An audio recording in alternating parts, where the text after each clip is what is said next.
Саламатсыздарбы кадырман спорт сүйүүчүлөрү, Кыргыз Спорт ТВ телеканалы назарыңыздарды Кыргыз премьер лигасынын алгачкы ошол биринчи турундагы оюндарга бурмакчыбыз. Бүгүн эми ошол Бишкектин Алга командасы менен Нефчинин Кочкор Ата командалары кез келишет. Айтор ошол ар бир оюндар бул эми командалардын ортосунда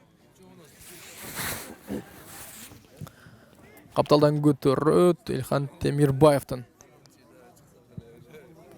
киргизген тобун азыр кайрадан Нефчи командасы ашыкпастан баштайт. Арген Жуматаев быйыл ошол бол көргөндө мыкты физикалык жактан формада экенин да көрдүбүз. Жана алгачкы голду Азамат Абдуллаев мынтип дарбазага өз башы менен жолдоп коет.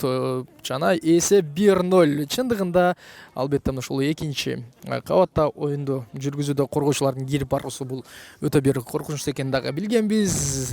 Биз мынтип эми Нефчи жана Алгы экенин көрө алдык. Ли Хосун топ менен Манас Карипов ага карата буга чейин дагы ошол бир нече өзүнө ишенимдүү беттеш оюндарын жүргүзгөн, анын жолун тосуп калууга дагы жетише алган. Жана ой Орозбек Тимур уулу азыр мыкты соккун жолдоду, анын жолун тоскон Михаил Паюшту дагы байлап койсок болот. Ал буга чейин дагы ошол Аманбек Маныбековдун туура дарбазага жолдонгон соккусун топту албетте өзүнүн карамагында сактап кала алат. Бирок андан ары ал дарбазаны көздөй топту көтөрүп берүү жана Ли Хосунгдун дарбазага жолдогон тобу азыр ошол вар системасы болгондон биз албетте гол кирди же кирбеди деп аныктай алмакпыз. Ал эми азыр эч кандай вар системасы жок, андыктан мынтип команданын оюнчулары болчу. Быйыл эми ошол негизги курамга чыкпагандын себебин ошол жакындан байкаганда анда ашыкча салмак бар экенин дагы көрүүбүз. Жана беттеш мынтип жыйынтыкталгандан кийин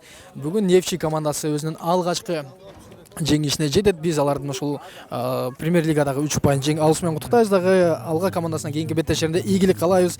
Сиздер менен коштошобуз. Кызматыңыздарда мен Бактияр Кыдыралиев болдум. Кайрадан амандашканга чейин бар болуңуздар.